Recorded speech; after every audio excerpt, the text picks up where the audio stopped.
अवस्था में जीव शरीर, इंद्रियां, मन और आत्मा के मेल से कार्यशील है, पर उसके अस्तित्व का वास्तविक सार तो आत्मा है, शरीर, मन और इंद्रियां नहीं।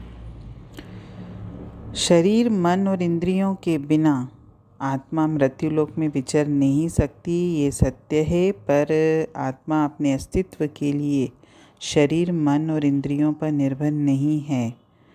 कि जिस तरह एक बस के लिए बस की बॉडी, इंजन और पेट्रोल तीनों की ज़रूरत होती है, लेकिन इन तीनों के होने के बावजूद इसे चलाने वाले ड्राइवर की भी ज़रूरत पड़ती है, क्योंकि बिना ड्राइवर के बस व्यर्थ है। वो सिर्फ खड़ी रह सकती है, लेकिन वो चल नहीं सकती। इसी तरह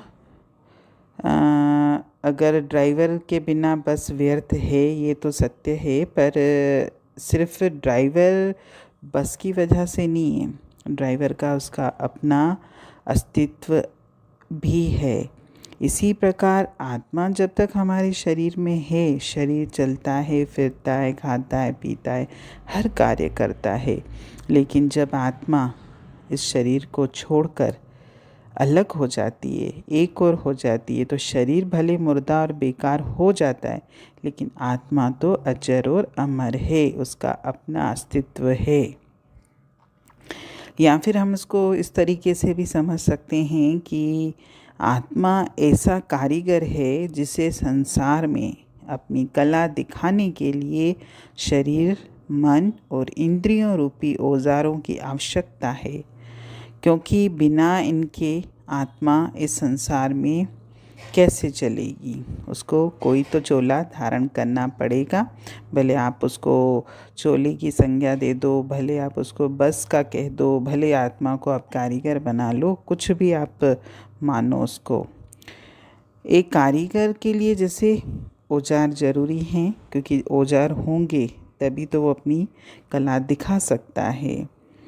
लेकिन ऐसा नहीं है कि अगर औजार ना हो तो कारीगर की हस्ती नहीं है, कारीगर की काबिलियत नहीं है, या कारीगर का वो सिर्फ कार्य नहीं कर सकता बिना औजारों के, लेकिन उसकी हस्ती है। इसी तरह आत्मा को भी संसार में विचरने के लिए शरीर का, मन का, इंद्रियों का संग चाहिए, क्योंकि इसी के साथ वो संसार में विचर सकती है। लेकिन इससे आत्मा की हस्ती पर कोई असर नहीं पड़ता। जैसे एक बेल होती है, पेड़ पौधों में जैसे बेल होती हैं, उनकी जड़ नहीं होती बेल की कभी भी, वो वृक्ष से ही पैदा होती है, वृक्ष से ही शक्ति लेती है तथा वृक्ष को ही सुखा सकती है। इसी प्रकार वास्तविक शक्ति और हस्ती तो हमारी आत्मा की है।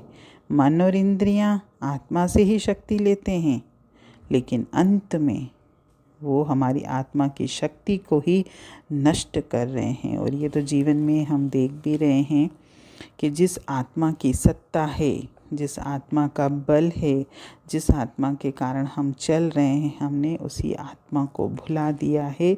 उसी आत्मा की शक्ति को हम दिन ब दिन नष्ट कर रहे हैं, क्योंकि हम आत्मा को उसकी खुराक नहीं देते। जैसे कल की वाणी में भी था कि हम आत्मा को उसका भोजन नहीं देते, और आत्मा की खुराक है वाणी।